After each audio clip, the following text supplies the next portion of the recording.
بسم اللہ الرحمن الرحیم۔ السلام علیکم ورحمۃ اللہ وبرکاتہ۔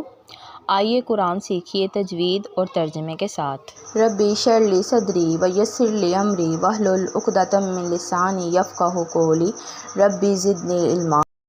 اللہ تعالیٰ کا فرمان ہے، اور جب قرآن پڑھا جائے تو اس کو کان لگا کر سنو اور خاموش رہو تاکہ تم پر رحمت ہو۔ رسول اللہ صلی اللہ علیہ وآلہ وسلم نے فرمایا، تم قرآن کی تلاوت اور اللہ کے ذکر کو لازم کر لو، کیونکہ یہ زمین میں تمہارے لیے نور اور آسمان میں تمہارے لیے ذخیرہ ثواب ہے۔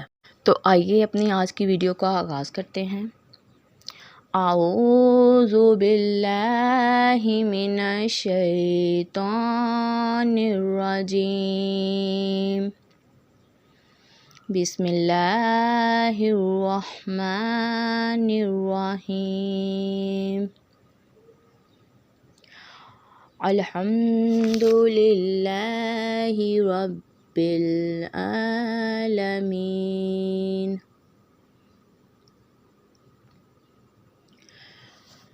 الرحمن الرحیم،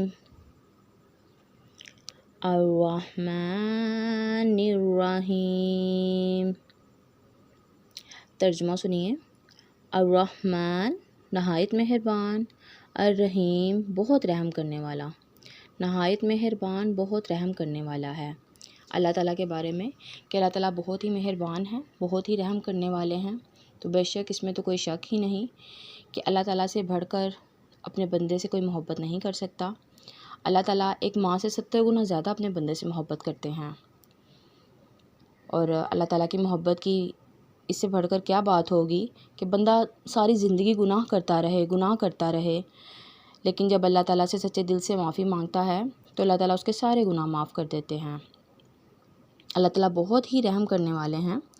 اللہ تعالیٰ، اب یہاں انسان کے دل میں یہ بات آتی ہے کہ اللہ تعالیٰ اپنے بندوں کو اگر بہت رحیم ہے تو پھر اللہ تعالیٰ اپنے بندوں کو عذاب کیوں دیتے ہیں؟ اللہ تعالیٰ اپنے بندوں کو بلا وجہ عذاب نہیں دیتے، وہ اپنے اعمال کی وجہ سے اس کے حقدار ہوتے ہیں۔ اللہ تعالیٰ اپنے بندے کو مہلت دیتے ہی رہتے ہیں، لیکن جب وہ بندہ اپنے اعمال سے باز نہ آئے، اپنے گناہوں سے باز نہ آئے، توبہ نہ کرے، تو پھر اللہ تعالیٰ انہیں عذاب دیتا ہے۔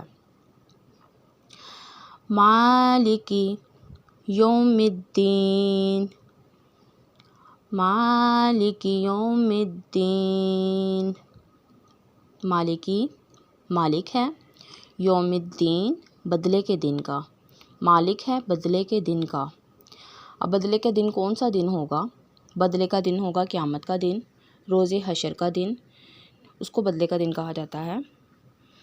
تو اس دن کیا ہوگا کہ سب کے اعمال اس کے سامنے رکھے جائیں گے۔ جو نیک لوگ ہیں انہیں جنت میں جگہ دی جائے گی، اور جو گناہ گار ہیں وہ جہنم کے مستحق ہوں گے۔ تو اللہ تعالیٰ ہمیں نیک کام کرنے کی توفیق عطا فرمائے تاکہ ہم لوگ بھی جنت کے حقدار ہو سکیں۔ ایاک نعبد، ایاک نعبد و ایاک نستعین، ایاک نعبد و ایاک نستعین۔ ایاک صرف تیری ہی، نعبد عبادت کرتے ہیں، و اور ایاک صرف تجھ سے ہی، نستعین ہم مدد مانگتے ہیں۔ ایاک نعبد و ایاک نستعین، صرف تیری ہی ہم عبادت کرتے ہیں اور صرف تجھ سے ہی ہم مدد مانگتے ہیں۔ اللہ تعالیٰ سے یہ ہم اللہ تعالیٰ کی ہی عبادت کرتے ہیں، اللہ تعالیٰ کے سوا کوئی شریک نہیں، اللہ تعالیٰ کا کوئی بھی شریک نہیں، ہم اللہ تعالیٰ کی ہی عبادت کرتے ہیں، کیونکہ اللہ تعالیٰ نے یہ زمین آسمان، اللہ تعالیٰ نے ہمیں پیدا کیا، اللہ تعالیٰ نے ہر چیز کو تخلیق کیا ہے، تو اللہ تعالیٰ ہی جو ہیں وہ عبادت کے، اللہ تعالیٰ ہی کی عبادت کی جائے، اور ہم صرف اس سے ہی مدد مانگتے ہیں، ہم اللہ تعالیٰ کی ہی مدد مانگتے ہیں۔ ایک مسلمان جو ہوتا ہے اس کا تو یہی ہوتا ہے نا کہ جب بھی کوئی مشکل آتی ہے، جب بھی مصیبت آتی ہے، تو وہ فوراً اس کے منہ سے اللہ کا ہی نام نکلتا ہے کہ اللہ میری مدد کر۔ تو ہم اللہ سے ہی مدد مانگتے ہیں، کیونکہ اللہ کے سوا کوئی بھی ہوتا نہیں جس کی ہم مدد مانگ سکیں۔ ہاں اللہ تعالیٰ نے وسیلے بنائے ہوئے ہیں اپنے انبیاء کرام کے، اولیاء کرام کے، ان کے وسیلے سے مانگ سکتے ہیں، لیکن ان سے نہیں ہم مانگ سکتے، ان سے ہم دعا کروا سکتے ہیں، ان کو وسیلہ بنا سکتے ہیں، لیکن جو ہم عبادت اور مدد ہے وہ صرف اللہ تعالیٰ ہی کی کرتے ہیں۔ ہم مدد بھی اللہ تعالیٰ سے ہی مانگتے ہیں، کیونکہ اللہ تعالیٰ کے سوا کوئی عبادت کے لائق نہیں۔ تو اپنی ویڈیو ختم کرنے سے پہلے میں آپ کو ایک چھوٹا سا بتاتی ہوں رزق میں برکت کے لیے۔ نبی کریم صلی اللہ علیہ وآلہ وسلم سے ایک شخص نے فقر و فاقہ کی شکایت کی۔ آپ صلی اللہ علیہ وآلہ وسلم نے اس کو تعلیم فرمایا کہ تم جب بھی اپنے گھر میں داخل ہو تو سب سے پہلے السلام علیکم کہو، چاہے گھر میں کوئی ہو یا نہ ہو، پھر ایک مرتبہ سورۃ اخلاص پڑھو، پھر ایک مرتبہ مجھ پر درود بھیجو۔ اس نے یہ عمل مستقل کیا، اللہ تعالیٰ نے اسے اتنا نوازا کہ پھر اس نے اپنے اہل و عیال کے ساتھ ساتھ اپنے رشتہ داروں اور اپنے پڑوسیوں کی بھی مدد کی۔ سبحان اللہ، کتنی چھوٹی سی بات ہے جو نبی پاک صلی اللہ علیہ وآلہ وسلم نے بتا دی کہ جب گھر میں داخل ہو تو سلام کرو، سب کو سلام کرو، کوئی گھر میں ہو یا نہ ہو، لیکن گھر میں داخل ہو کر السلام علیکم لازمی کہو۔